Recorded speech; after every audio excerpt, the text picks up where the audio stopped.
কি হলো? রুটি। তো আশা করি তোমরা অনেকেই জানো কি আমার রুটি আলু ভাজার মধ্যে আমাদের আলু ভাজা পালিয়েছে, যেমন যে সবুজ আর মাথা লাল পাখিটা ওটা পালিয়েছে। বাট আমি এখন রুটি আলু ভাজা দুজনকে একসঙ্গে ডাকতাম, ওই জন্য সবাই দুজনে একসঙ্গে আওয়াজ দিত। এটাই প্র্যাকটিস হয়ে গেছে আমার থাকতে থাকতে। তো যেহেতু আগের দিন রাতে পালিয়েছে, ওই জন্য ভোরবেলা আমি উঠেছি। ভোরবেলা দেখো আমি এখনও পোস্টারে অলরেডি লাইট জ্বলছে, এখনও তো অনেক ভোর মানে অন্ধকার অন্ধকার হয়ে রয়েছে এখনও। তো বেসিক্যালি এখনও সকালে কেউ ওঠেনি। আর আমি আগের দিন রাতে যেহেতু পালিয়েছি, আগের দিন রাতে বৃষ্টি হয়েছে, আমার পা আসার একদমই চার্জ, আর ও আমার সব কিছু সবাই জানো। লাস্টে অনেক খোঁজাখুঁজি পরে দেখলাম পাশের পাড়ায় প্রায় 1-2 ঘন্টা পরে দেখলাম গাছের মাথায়ও বসে রয়েছে, আর পাশে 2-3টে কাক বসে রয়েছে। আর আমার ডাউট লাগছিল যেহেতু কাক না ওকে ধাওয়া করে, যখন ওকে দেখেছি আমি টাচ ছিল আমাকে চলে আসবে 100%, আমাকে দেখে ডাকাটাকি স্টার্ট করেছে, প্রচণ্ড খুশি। তারপরে আমি যেহেতু দেখো অনেকটা দূরে, যেহেতু আমি ওখানে মানে জুম করেছিলাম পুরো সামনে সামনে লাগছে, বাট প্রচুর দূরে, ওখান থেকে আমাকে বুঝতে পারছি যে মালিক চলে এসেছে আমার গলার আওয়াজ শুনেও।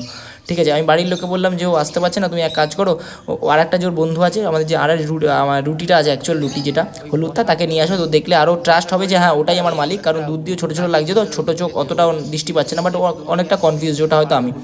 তো বাড়িতে ভোরবেলা বললাম, অ্যাড্রেস বললাম যে আমি এই পাড়ায় এইখানে রয়েছি, তো বাড়ির লোক আর নিয়ে আসবে।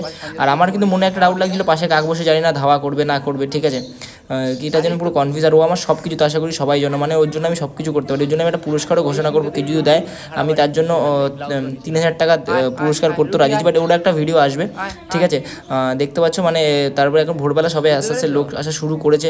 আর পাশে যেহেতু কাক, আমার পুরো ফুল কনফিউজ, কাকে ধাওয়া দিল আর আসবে না, কারণ ওকে কাকে ধাওয়া দিয়েই এখানে নিয়ে এসে, আর কাক দেখেও কিন্তু অনেকটা ভয় পাচ্ছে। তো অনেকক্ষণ পর অ্যাড্রেস দেওয়ার পরে আমার মা বাড়ির থেকে ও আমাদের রুটিকে নিয়ে আসে, যার নাম অ্যাকচুয়াল রুটি। আর রুটি অত ভোরবেলা যেহেতু একদিন বৃষ্টি হচ্ছে, ঠান্ডায় তো পুরো রুটি আমার হাতে চলে এসেছে, আর ভয় পাচ্ছে।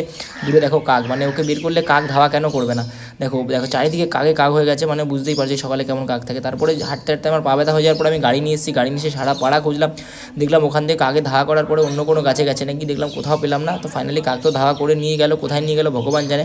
হ্যাঁ, চোখের সামনে এসেও মিশে গেলে, কেউ যদি পায় অবশ্যই আমাকে নক করো।